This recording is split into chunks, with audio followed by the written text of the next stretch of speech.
So in this chapter, we're going to talk about HID lighting. HID stands for high intensity discharge lighting. It's the primary type of lighting that is used in indoor gardens. So a little bit about it, we're going to go over the standards of lighting and the main lights that are used. The first light that is used, which is used for the vegetative stage, is called a metal halide. Metal halide bulbs essentially look like this. They're big and round, but one of the most important things about this type of bulb is that it emits a type of light with a certain Kelvin rating. Okay, Kelvin ratings is the measurement at which the light kind of represents certain phases of seasons. So for instance, this is 6,500 Kelvin, which represents the spring and summertime. And that's why it's used for your vegetative cycles. It's used for that primarily to also promote that type of vigorous vegetative growth that you experience during vegetative cycles. You want your plant to grow, nice, big, bushy, get it ready for flowering.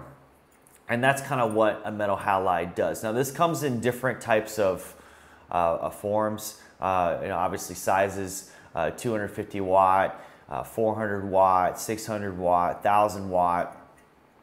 And so, you probably want to just kind of use it for only a couple weeks. These can be mixed also during your flowering phases, which is really good too because you get both spectrums of HPS and metal halide. Utilizing it in your flowering process will help your plants get that extra boost of light they need in this spectrum that is so minimal during that stage. So that's a metal halide. The next type of bulb we have, which is a common bulb, it's used during your flowering stage, and it's called high pressure sodium. Now this is 1,000 watt high pressure sodium. Obviously you can see there's a big difference between the two. And what this does is it lets off a more orange type of glow that represents the sun in the fall time. So this signals the plant to produce flowers, and it makes it to where the flowers grow nice and big and healthy. One of the things about 1,000 watt HPS is that it produces a lot of heat, just like a metal halide produces a lot of heat. That heat needs to be controlled, and we'll go over a little bit more on that in a later chapter. So using a high pressure sodium during your flowering phase is more recommended, but like I was saying before, you can use both of them to separate the spectrums. If you have a light spinner, that works really well because they get an even amount of metal halide light and this type of spectrum, which is a higher 6,500 Kelvin spectrum, to a lower spectrum in the 2000s that's more or less orange and yellows and things like that the plant needs during that type of life cycle. It comes in various sizes just like the metal halide does. Obviously see we have 1,000 watt here, and then we also have a 600 watt. It goes to a 250 watt, 400 watt. I think it even goes up to even a 1,500 watt, but that's not very common. Most of the time you'll see on the bottom of these boxes or the packaging of these products of bulbs, you'll see this little chart that'll explain to you what spectrum it is in. So you can see here that it says it's in the lower spectrum here. It's got a lot of oranges, a lot of reds and oranges. And that's an indication that it tells you that it's for flowering. Now, if it was a metal halide, it would be more of the blues and blues and greens and purples. Like in that area right there would be like much higher, just because it needs that type of Kelvin rating during that type of cycle.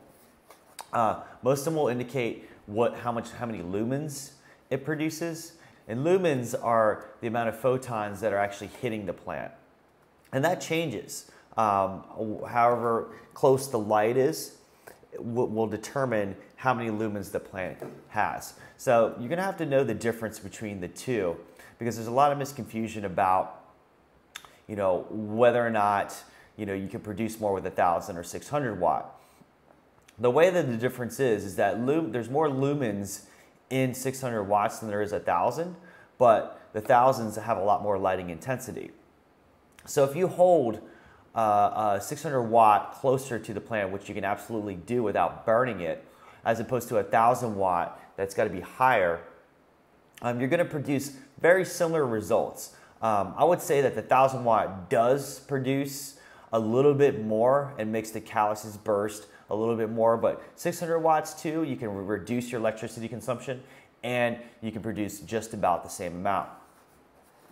Not only that, but with 600 watt lights, you can actually spread them farther. So if I had two 1,000 watt lights spread over a 4x8 area, I could actually put three 600s over the same amount of area with spending 200 watts less on my electric bill. So what this does is it actually spreads it apart even more. I can hold it closer and I can get more light penetration deeper into the canopy and get some of those bottom flower spots to pop up and things like that, as opposed to holding it a lot farther away.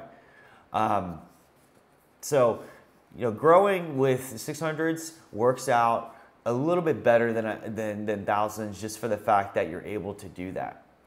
Now, 1,000 watt light will cover basically a 5x5 area, but the 5x5 area isn't exactly proportionate because the last foot is diminished. I mean, you're not going to get as much light there as you will in the 4x4 foot area, and that's the reason why you want to use 2,000 watts for every 4x8 area. So if you're using a 4x8 tray, it's good to have 2,000 watts over top of it, and that'll adequately cover the whole entire area. Now you can use 3 600s too and be able to get more penetration like I was saying before.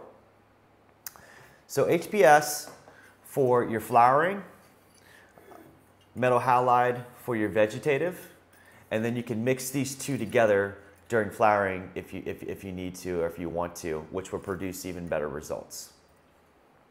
So that wraps it up for our chapter for HID.